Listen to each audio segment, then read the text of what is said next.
Dear friend, let's discover more of who we are together. Love, Haley and Amanda.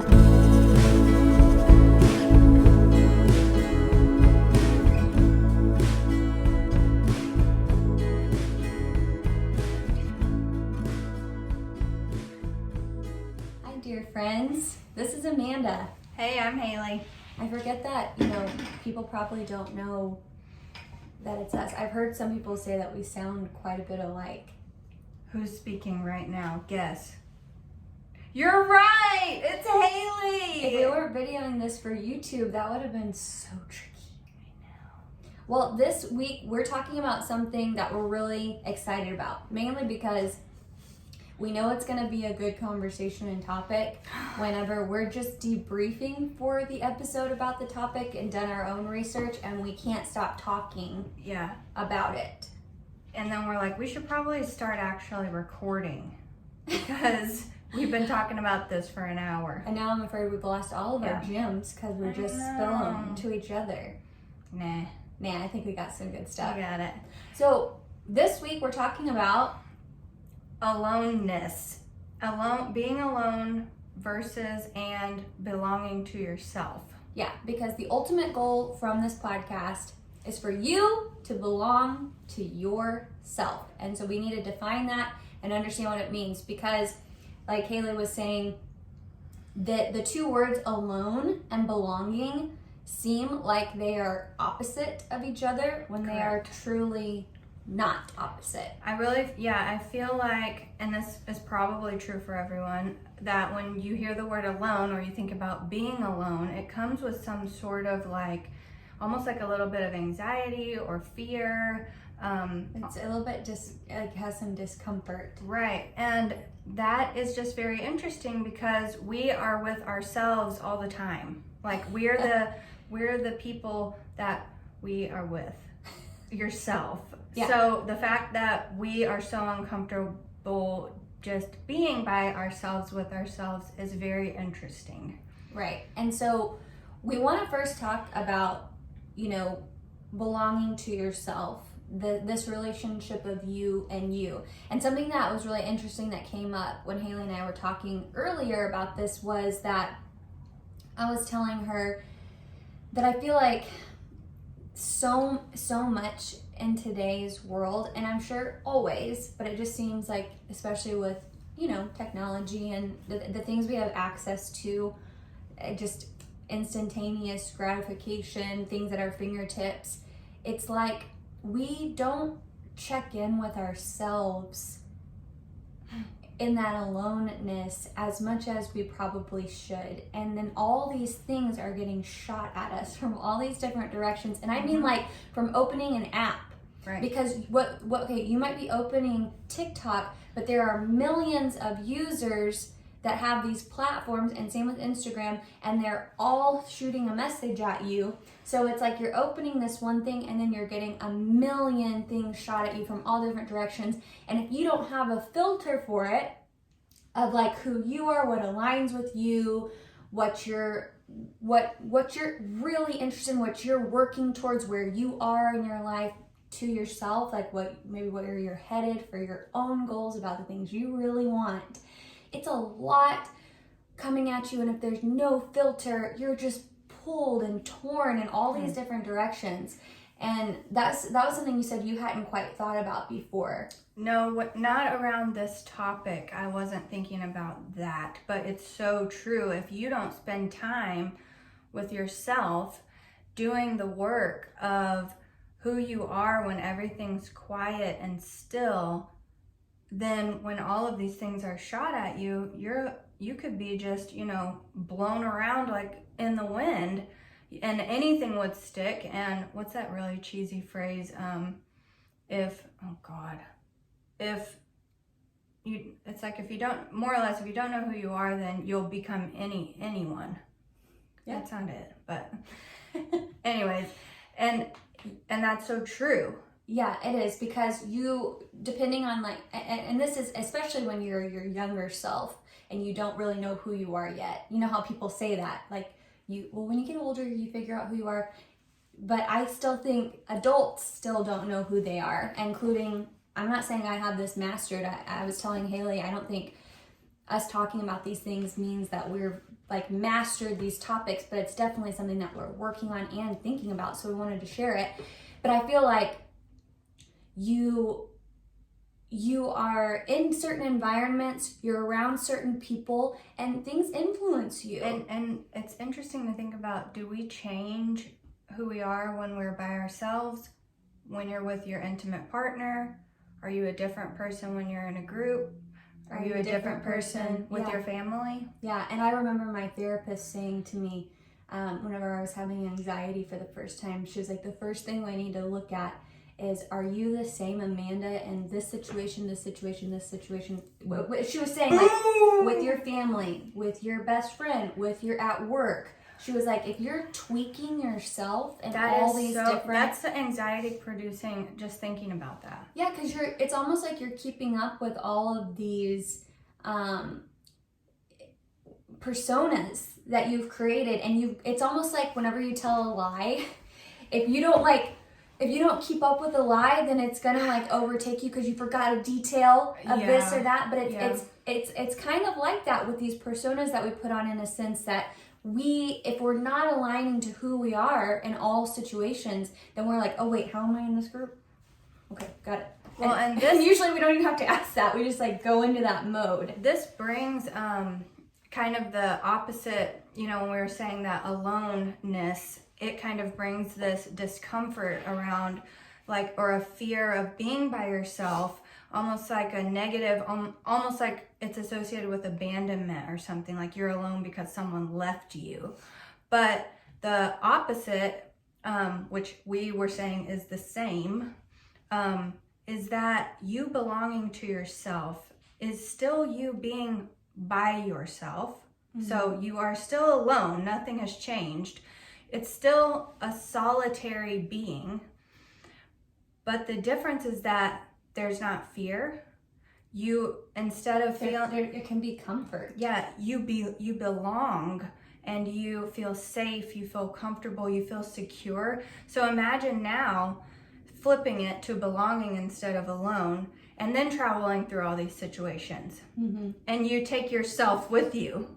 And that sounds so silly to say. It's like whenever I'm going someplace new, sometimes I love to bring Haley because I know she grounds me, and I know that her and I together can make any situation comfortable. And so I love taking her to meet new people because it's easier together. Very sweet. And but that's true. It should be the same with yourself. Right. Your best friend, like your most acquaintance. Yeah, so when you're alone and you spend time alone, you should feel your most comfortable. Which I wonder how true that is for people. Well, and so I have to say that, I am a single person in the terms of like relationship, which I also find to be interesting. I find that we kind of put these labels on ourselves, like single or married, and the truth is that I am a single person because I'm not in a romantic relationship right now, but like I have the best friend a person can ask for. I have more affection and intimacy from this relationship with her as a friend, comfort, than a lot of people may have being married. You know what I mean? And I feel like we put this kind of negative connotation on ourselves, which I have done to myself. Like I'm single, so wham, I'm alone in the world. And you are the opposite of alone in that sense. I mean, because you have so many friends and family that are really intimate, close relationships in your life. Right. And I think that kind of brings us to the point that we were saying. Well, but first, because you were saying how she was saying how she is actually single, like in the sense that she's not married to someone. And so this is something that you felt like, especially in this quarantine through this pandemic, where you had to be alone with yourself, especially at those beginning months where we were even quarantined from each other. Right. That you were really physically alone, and you feel like this whole past year has been like you doing this work of belonging to yourself. 100%. And it's that I'm an extrovert. So Yeah. I get Like recharged. textbook extrovert. Textbook extrovert. So I get recharged by connection with others. And I actually also believe to our core that us as humans are meant to be in relationship We're and relational connected beings, yes. to others. But that doesn't change the fact that if you don't find a place deep inside yourself where you feel safe and comfortable and that you belong to yourself, if you don't belong to anyone else, then it doesn't matter if I'm connected to a whole bunch of people and a whole bunch of things. Right, and then on the flip side of that, here I'm a married person, newlywed. I'm in my second year of marriage. Like I haven't even been married for 2 years. My first year was through the global pandemic, which was interesting. But it's just funny that also what I have been learning this year and what is equally as important as a single person learning how to be belonging to themselves is even a married person learning to be belonging to themselves. Because let me tell you, when I have alignment with who I am and I step into my power as the person that I am, I bring my best self to my marriage. That's right. And my husband, who fell in love with this person, who is aligning with themselves, there's no issues. But when I am teetering, I'm not sure, I'm feeling insecure, uncomfortable with myself, I'm feeling insecure about many things, that's when I see things like waver. And I'm not saying our relationship, I'm saying like things aren't as smooth. And I'm not saying that you belong to yourself so that you have a good marriage. I'm not saying that. I'm just saying I see the benefit of that in that way, that even though it's so important to belong to yourself when you're single and alone, it's so important to belong to yourself when you're married, because you're still alone. Like, it's still you with you. That's a relationship. Right. You and you. Yeah. And I wonder if, and we're just talking all this out. So I wonder if you're feeling that security and spending that time with yourself and you're working on staying aligned to who you are and filling your own self up and belonging to yourself, if then when you enter into a relationship, it's because you're trying to be giving, and also you're not asking from another person what you should be able to have on your own. Yeah. And I want us to get into that whenever we get into us in relationships. But one thing before we move on from this first topic is, oh my gosh, I want to talk about so many things. I know, I'm with you. This is like such a good conversation. One thing I want to definitely say is I feel like so many people in the self-help industry, or even like poets and things like that we're reading that really help, there's not a lot of very direct things to help, like steps to they're like belong to yourself, align to yourself. And I just want to talk about that for a minute, because whenever I say like all these things are coming at you and you need to be aligned with yourself to have this filter of like what you want to accept and what you don't want to accept, I mean like the ways that I believe you find that are allowing uninterrupted, non-numbing alone time with yourself, meaning like not with television, not with a book, but like you maybe in meditation where it's just you literally calming down and finding like an actual center within yourself physiologically, but then also like journaling, also like really thinking about what you like and what you don't like, and the type of person you want to be and the type of person you don't want to be. And that can be through reading books, having conversations with your most intimate partners and friendships and even spouses. Because those things, like I know with her and my friendship with her, because we've been best friends coming up on 17 years this month, she can correct me in the sense that she knows me very, very well. And whenever, vice versa. And whenever I'm off, she kind of makes me check in, and without being like, Well, because it's not so businessy like that, but it's well, just no, but to a point, I mean, you can never belong to someone else as you belong to yourself. Right. But to have relationships where you do go there with someone and show, and it's almost those relationships where you feel like you are kind of alone because you're not having to perform at all. You don't have to say anything. You don't even have to think ahead about what you have to be, what you have to look like, what you have to say. So those people end up knowing you the best because it's your real self. Yeah. And if you don't have anyone like that in your life, then there's no one there to kind of But that's check also okay because that can be you. right. Is That's what I'm saying. yeah. You can't belong to anyone like you belong to yourself. But having someone like that in your life where it's as close as you can get, kind of, It's nice. is helpful And a blessing. Yeah, because and rare. We try to trick ourselves. Well, and one more thing that I want to say. One thing else. I have so much also- to say. Yeah, it's just so much. I know. It's One a more lot. thing. Well, now I hope I can remember what my one more sorry. thing was. Ooh, I think I lost it. It was so good. Don't you hate that? Yeah, it happens to me all So the time profound. on the podcast. Oh, that's embarrassing. No, I think I was gonna say that. Okay, yes, like the physical steps, I believe, of like doing this are you really choosing to take the time to be alone with yourself and And be honest. be honest and things that you really want, because I will say that, you know, there is society in general, there's a lot of things like besides an app pulling at us saying like this is the way you should be in your 30s, this is the way you should be in your 20s, this is where you should be, what you should be doing this stage of your life. And it's kind of like that is impossible to be true for every person because of how different we all are. And so I think you could feel a lot more comfortable with where you're at and who you are whenever you realize there is no timeline except your timeline. There is no story. there's no story answer. or specific look. It's you. And once you align to you, then when things come at you, you're like, that's not really my thing.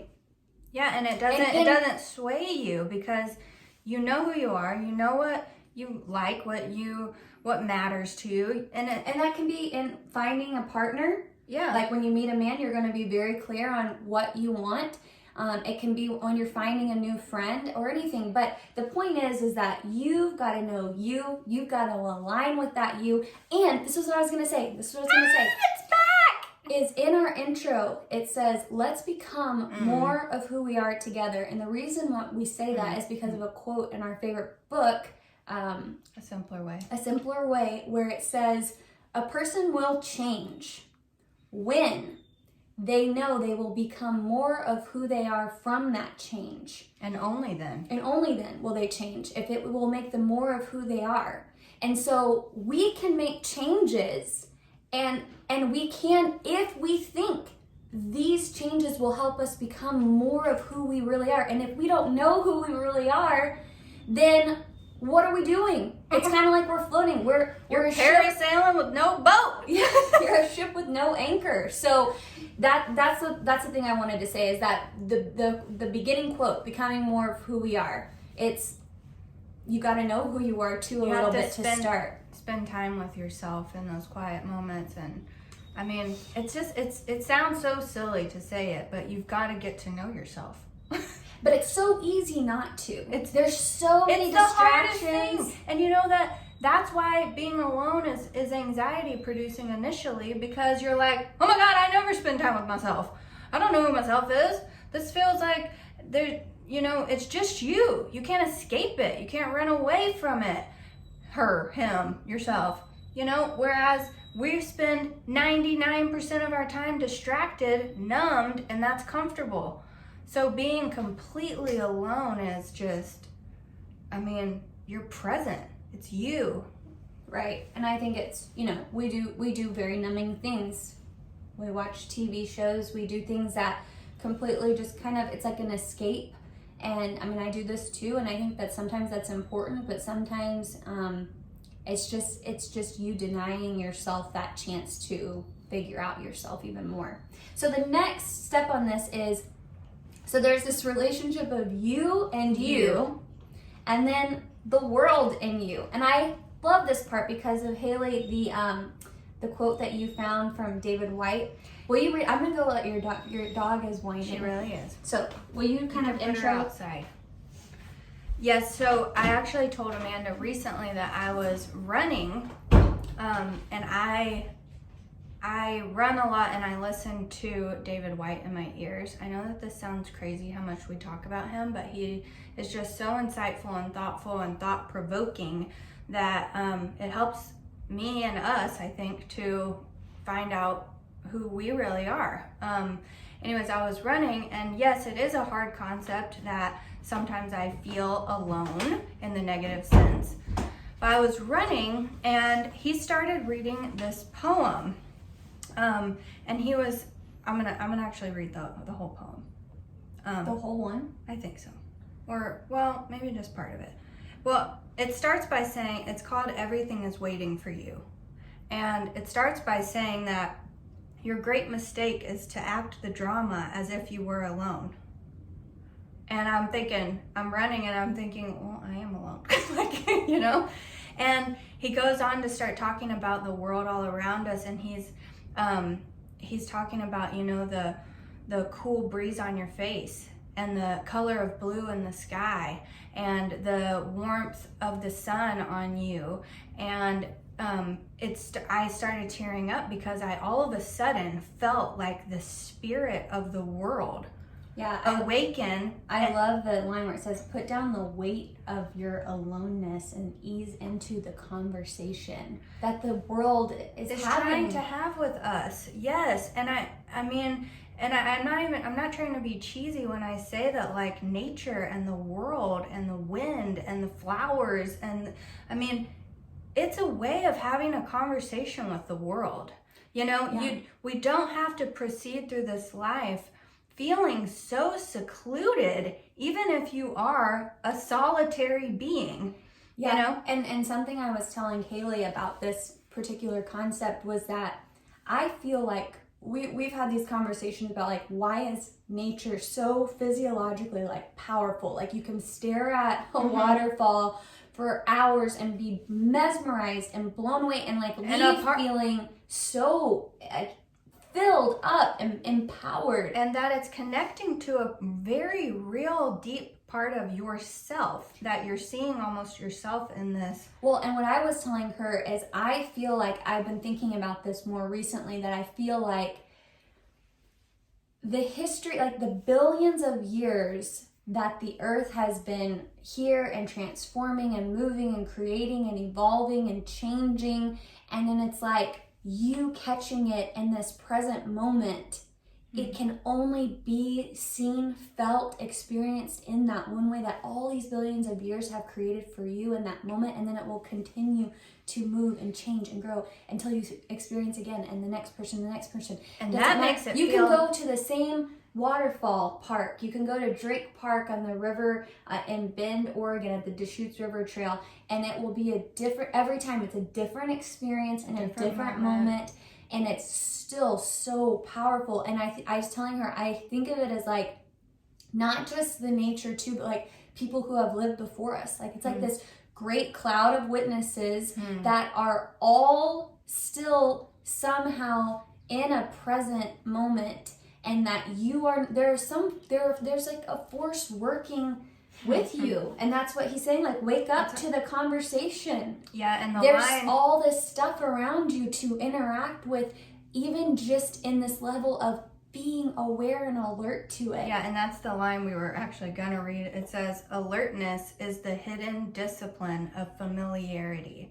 Alertness is the hidden discipline of familiarity. And we want to be in these comforting, familiar places and moments all the time, but we're not aware. We're not taking time to let them alert us, to be aware of them. So alertness is the hidden discipline of familiarity. And I think of, like, Mary Oliver, yes, who is a poet who's like, all her whole life she wanted to just be present and aware to the little nature around her. All her poems are about the most tiny little, seemingly insignificant moments in nature that have these deep life lessons, And it's like her alertness, like that's what I think of when I hear that, is her alertness was this discipline of familiarity. It calls to other things. It made her not feel alone in the world, I'm sure. Yeah. You know, and she's someone that talks about she would take her journal and walk through the wilderness by herself. She'd skip school. She loved to be by herself. Why?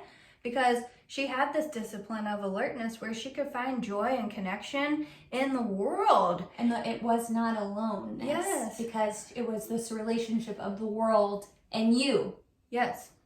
Oof. Yeah, and I love what you said about the cloud of witnesses, because there's also, think about the people that have come before us that, you know, we talk about our grandfathers a lot. And, you know, Amanda, I was about to share my dream I had about your grandfather, but I didn't know if it's appropriate. Well, you don't have to go into all the detail, but it's really sweet. It was more or less just that he was there and that they had a connection and that he was kind of trying to... He's passed away, and in the dream, you and I are sitting on the couch, but his spirit, he's like sitting there as a spirit person behind me, leaning up against me while we're recording the podcast. Yeah, and it was like... I just had this overwhelming sense that you were keeping him alive in a way through his spirit by embodying all of these things that meant so much to him and you, which meant you can be by yourself, and by honoring those parts of him and of yourself, it's like you're not alone. Yeah. And it's also, we have people in our lives that have gone before us, whether they're family, whether they're our kind of heroes that stood for things that were really important to us, and they're also kind of cheering us on. They're like they're little cheerleaders. Totally. And I feel that. I know that was her dream, but I do feel that from my grandfather, even though he's passed on. So the next one, the third thing, is relationships with people and you. So we've had the you and you, the world and you, and the relationships with people and you. Now, I wanted to talk about this. You were kind of getting into it earlier. But it's because it's all jumbled up. Yeah, and one of the things that we said about the you and you, you know, understanding who you are, aligning to yourself, and then you'll be able to say yes or no to the things that come out to you. But imagine, can you imagine if you were so aligned with yourself that you went into a crowd of people and you knew they weren't your people, and so you didn't bend and turn and do gymnastics for them to like you, because it didn't matter that they liked you or not, because they weren't ever gonna be your people. And you actually... Can you imagine? I mean, I'm imagining it. I can't even imagine. And that actually you knew so deep inside of yourself that you would almost be betraying that self if you would do it. Switched a little bit of yourself to fit into that and then the moment. Yourself would be down there being like, why'd you do that to me, man? Mm-hmm. You just betrayed me. Mm-hmm. That wasn't us. Those weren't our people. And I think that happens, and that's okay, but at least you could, if you had that check-in with yourself, to be like, that wasn't me. Yeah, and to listen to it and be like, like, I'm not I'll going to learn do next that. time. And you know what? This makes me like excited and happy to think about this stuff. Because it's a good thing to belong to yourself. It turns out you've got someone on your side. Because it's yourself. And it's like filtering through these relationships, like finding a partner, but finding friends, unhealthy relationships in your family. It's like when you know who you are, what you want, what you need, where you're at, it's so much easier to say no. It's so much easier to meet someone and I'm not saying like you're judging them or whatever, but like there's a filter there, right? So you know when to go into it and when to maybe step back from it a little bit. Totally. And it reminds me of, it's the last line of this poem by David Whyte called Sweet Darkness, which, sweet darkness. Seem opposite. They're not. And it says, Sometimes it takes the darkness and the sweet confinement of your aloneness to learn anything or anyone that does not bring you alive is too small for you.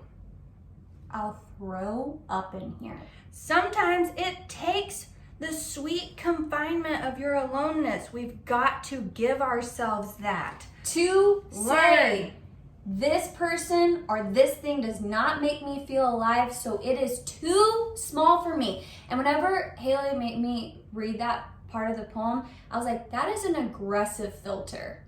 If you don't make me feel alive, you're out. But that's honoring yourself. It is to the and you know what? It makes me feel like what we say, like, this isn't a dress rehearsal. This is your one life. This is all you've got. And it's kind of like, so honor that. yeah. If you're not going to do things that make you feel alive, what are you doing? Yeah, But we do it all the that time. the dumb cheesy phrase just came to me. If you don't stand for something, You fall for everything. that's it. And that's cheesy, but it's so true. It's like, if you don't know who you are, you're just looking for connection and numbness and pleasure, then, well, anyone will do, Oh my God. you know? And I know we've talked about this, but it's just like another realization. I mean, for me, to be that aggressive, to be like, this does not make me feel alive, you gone. Yeah. She gone. And it's just hilarious It's just like, but that we we think don't do that. we think we don't deserve that Because we're being To be- nice. A lot. Kind of. A lot of the times we're being nice. But you know what? I think it's being nice, but for me, if I'm being honest, sometimes it's like I so badly don't want to be all by myself that I will go hang out with some rando. Because well, you okay, want that, I you- think and it's okay to meet strangers. I know, but like But you're saying like settle into something even though you know it's not. no, I wouldn't go that far. No, a conversation. Oh, sure. Yeah, or like, you know, if I know, this sounds so bad. I can't wait to hear it and judge you. It's just like, you know, if you know someone who's like not really your people, Mm. but like they're available, and you think, well, I can still go have a good time, you know, or something like that. But you know, it's probably like from past experience, not going to be your best conversation, not going to be like the most enriching, engaging situation. But I would choose that over being alone sometimes, you know? I'm only gonna do stuff that makes me feel alive. Well, we should. And the truth is that when you believe that about yourself, that you are worth only the things and people that make you feel alive. And you know what makes you feel alive because you got you and you down, Yeah. then you gonna be living. Yeah, you're going to have to be honest with yourself. That's really powerful to me. But it takes time. And it takes the sweet confinement of your aloneness sometimes, or you'll never find it. I know. I love it too. But okay, there's one more aspect of this point that we talked about. I don't even think we got all the way into the nitty gritty of the relationships. Well, I know. There's one more thing about this point I'm saying. Oh. Before we move on to the very last point. I was so down deep in it.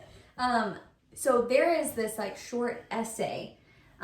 This short essay that Joyas, voladoras. it's called Joyas Voladores, but it's by Brian Doyle, and it's like a short. I wouldn't call it a short story. It's a short essay, and as an English teacher, I make my kids read this every year because it's really powerful. And the moment I read it, I'm probably gonna cry when I read it. I hope you do.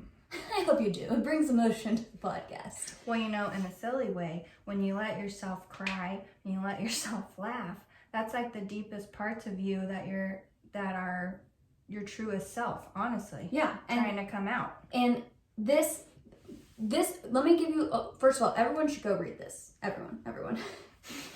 Okay, and we're going to put it in the show notes and a link to it. But the whole beginning part of it is talking about all these different mammals, different types of animals, and their heart size and shape and weight and how much blood they pump and how many beats per second and how many beats per minute and how many beats through a lifetime. And you're kind of like, you know, he's writing it very beautifully, but you're kind of like, okay, where is this going? And then you get to the last paragraph and you're like, okay, I'm on the floor in the fetal position. So at the very end here, this is the part I'm referencing. So he's talking about all these hearts, and I'm going to read the first part when we get to the next point, but there's a part here about the relationships that I think is really important, okay? So he says,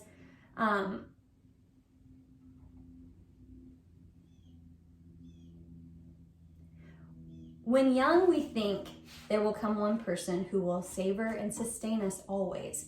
When we are older, we know this is the dream of a child, that all hearts finally are bruised and scarred, scored and torn, repaired by time and will, patched by force of character, yet fragile and rickety forevermore. No matter how ferocious the defense and how many bricks you bring to the wall, you can brick up your heart as stout and tight and hard and cold and impregnable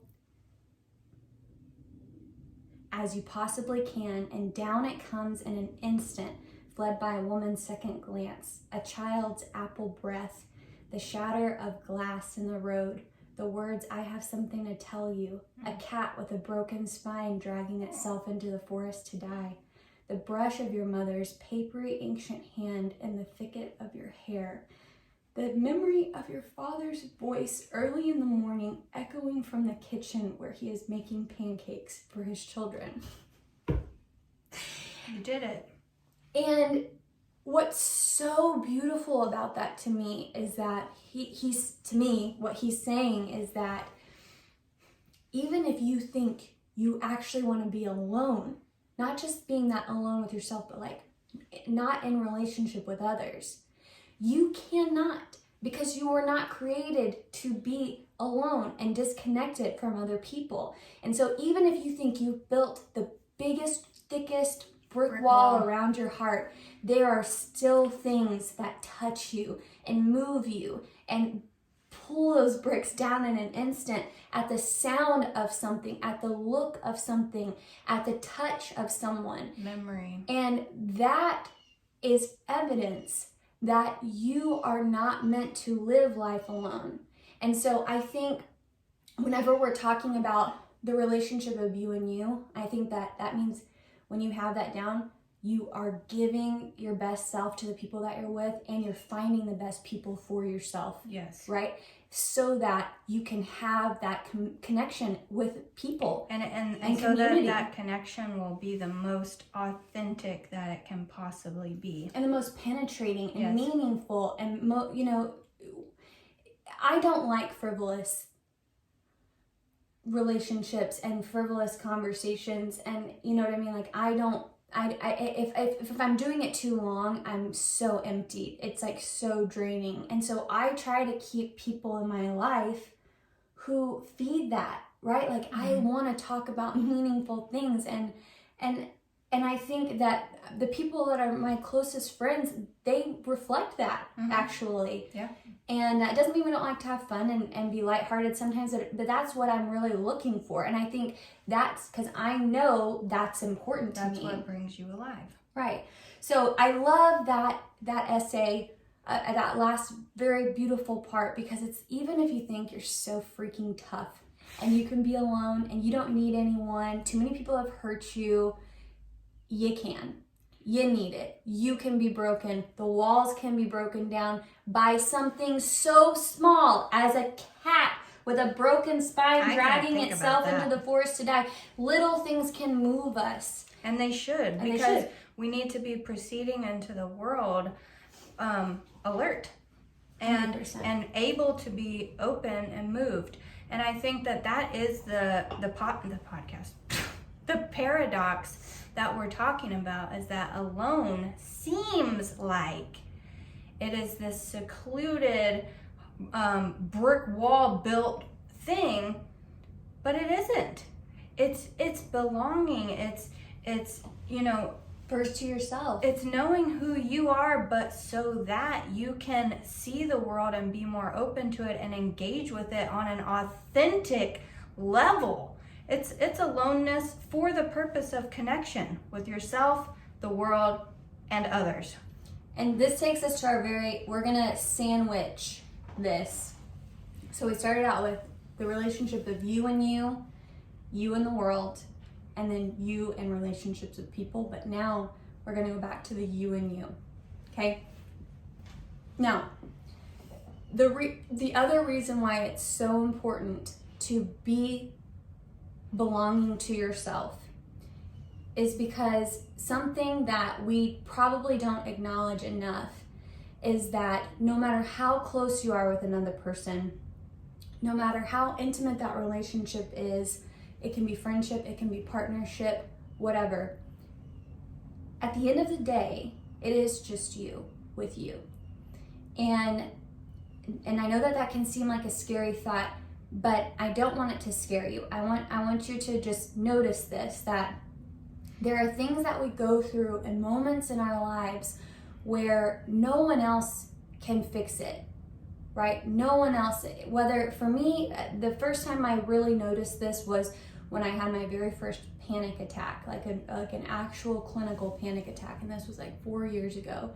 And here's my best friend, who at the time was my roommate, and I could tell her anything, could do anything with her, was being very communicative with her about what was going on, but there's like this thin glass wall, right, where she can't get in here, right? Like she can't get past a certain point. I couldn't, and that's fix the problem. Right, and that's a thing, that when you see your loved ones go through hard times, you know, you pray that they... And this could be with somebody who goes through like a loss of a family member, right, or things that were, there's things in life where it's you and you, that's and right, only you and you. And at the very last moment of life, it's just you and you, right? And so that's why it's so important. The final reason it's so important to have this relationship and belong to yourself is because no matter the relationships you have with others in the world that are important, this one is actually the one you live and die with. that's right. And so in that essay, that short essay that I read, I want to read the first part of that in paragraph that says, so much held in a heart in a lifetime, so much held in a heart in a day, an hour, a moment. We are utterly open with no one in the end, not mother and father, not wife or husband, not lover, not child, not friend. We open windows to each, but we live alone in the house of the heart. And perhaps we must. Perhaps we cannot bear to be so naked for fear of a constantly harrowed heart. So there, to me, what that means is that no matter all these other things that you have good going for you, right? Are you good? Are you and you good? Because you got to make sure you know yourself. You can be there for yourself when things are bad. You know what I'm saying? Because there is a little glass partition between you and the people even the closest to you. Yeah. So the importance of that you and you relationship is monumental. It's going to help you in your relationships, but it's also just going to help you in your life and to be living the best life that you can. And like I said, whenever I was having that panic, she was saying, who are you in all these different situations? Are you the same Amanda at work, at your family, at home? And I wasn't. I was being a lot of different personas. And because I'm a pastor's kid, you put it on, how to put it on, and you know how to make people feel comfortable, even though your family's going through something hard. Like, I think that was just kind of ingrained in me. And I kind of think of it as like a good quality in some ways, but it can also be really damaging. And so that relationship with yourself is so important. This conversation, it could go on forever. I mean, and I don't want to leave it like that it's this sad thing, because it's not sad. No. And I'm thinking of, I don't have it here, I wish I did, but there's a whole book of David White called The House of Belonging. And it, even just that phrase actually, to me, the house of belonging, if you think about it as yourself, as your body is your house, and you are making a place for yourself to live.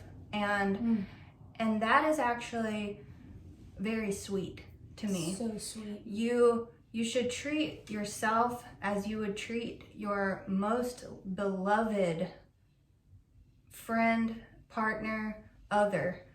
And if you do, then you will feel like you're living in a house of belonging. And To yourself. yeah, and I think that that's how we deserve to proceed into the world, and how we should, not just for others, but because we deserve it. And I think at the end of our lives, which is hard to think about, if we have done that for ourselves, if we have spent our lifetime making our bodies and our spirits a place that is a house of belonging, I think that it will be a much more beautiful moment than the one that we all fear. More peaceful. Yeah. I agree. And Haley and I are not experts on anything. This is us like reading crap that speaks to us, and we talk about it to y'all.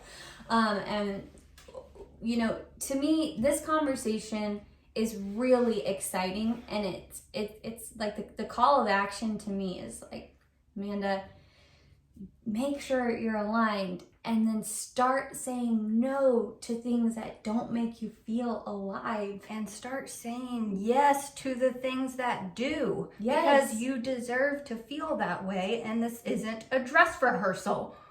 Oh boy. I'm gonna get your shit together.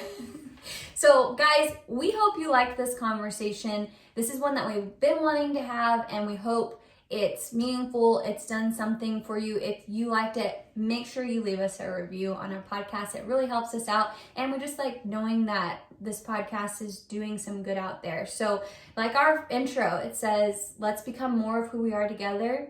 Let's figure out who we are, and then start making changes that make us feel more aligned to that person.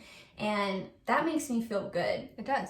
And it makes me feel good that our podcast is named Dear Friend, because Dear friends do that together. and We're we're conversations about that together. about this, and about helping our friends know that they aren't completely alone, but also encouraging them to belong to themselves.